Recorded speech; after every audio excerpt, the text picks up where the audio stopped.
Okay, ang susunod naman ay yung tinatawag nating shape twin. Napakadali lang to compare sa classic and motion twin. Una pong natin gagawin is to lock this three layer or the motion twin layer. Okay, so bali tatlo na po yung nakalock natin, the background, the classic, the motion twin. Okay, make sure nandito po ulit ako sa 0 and then create ho tayo ng layer. And then this time, let us rename that one into shape twin. And then press enter ho natin. Okay? And then dito ako ngayon sa 0 pa rin. Let us create, gusto ko is square. Okay? By choosing the rectangle tool, and if you want to create square, hold po natin itong shift sa ating keyboard. And then, ganyan. Make sure po, ibang kulay ulit yan. So, paano po gawin yan?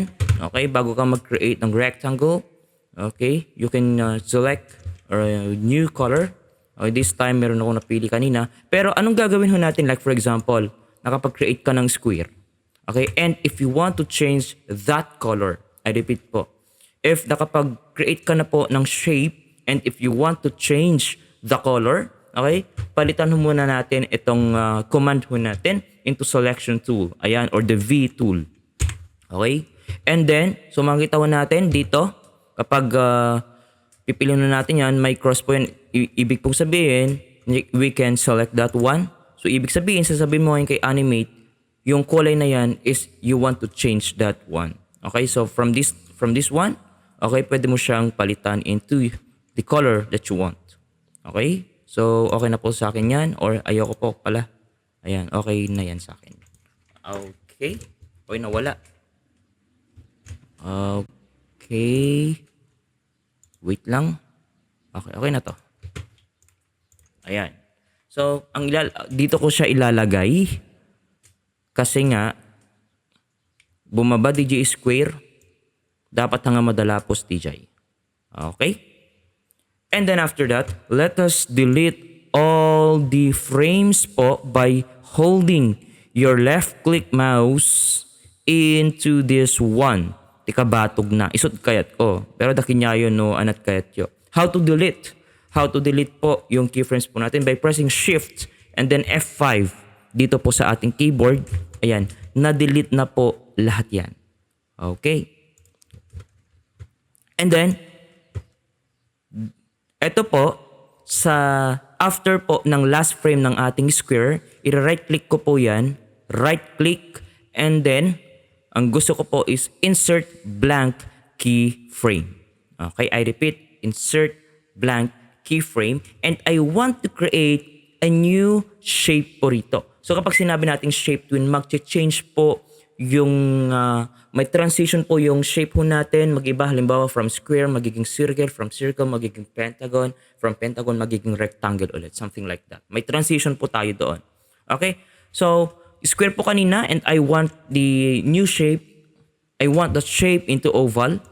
Ayan.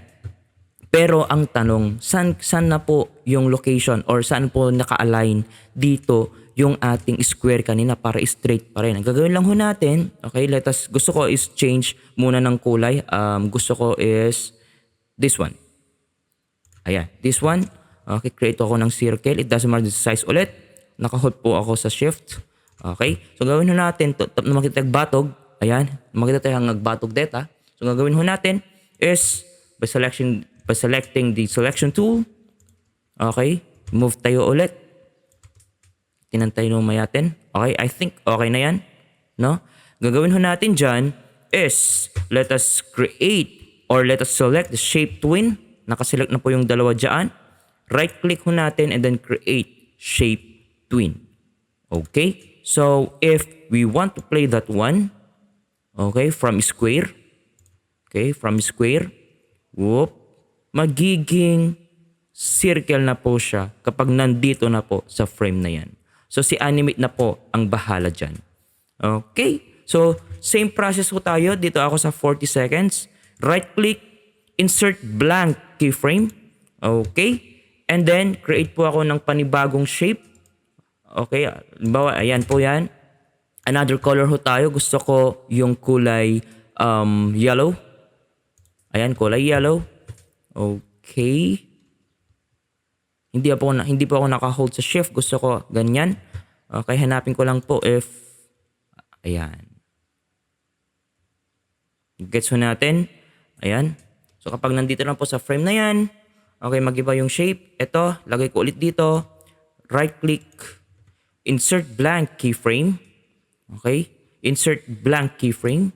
And then, create po ako ng bagong shape. Gusto ko ulit into oval. Okay, oval ho tayo. Palitan ko siya into kulay. Ito na lang. Yung oval. Palitan ko siya into violet. Okay? Gusto ko ganyan. And then, ibababa ko siya. Okay, so kapag i-play ho natin, pak, oops. By the way, bababa pala siya. Okay, ang gagawin ho natin kapag nag-mistake ko tayo, selection tool. Okay, piliin po natin yan. And bababa po na ganyan. Okay, gusto ko dyan. Okay, tuloy-tuloy po siya. 1, 2, 3. Okay, and gusto ko po tataas ulit siya. Right click, insert blank keyframe. Okay, gusto ko ulit into another polystar. Okay, palitan ko yung kulay into another red na lang. Okay, taas mo natin siya. Okay, hold ko yung shift. Okay. And then last dito. Okay, right click, insert blank keyframe. And then gusto ko magiging oval, circle ulit siya. Okay, dito ko siya ilalagay. So, bababa po siya dito. Ayan. Ibaba ko lang. So, if you want to play that one, ayan. So, meron na ho tayong classic twin, motion twin, and shape twin. Thank you so much.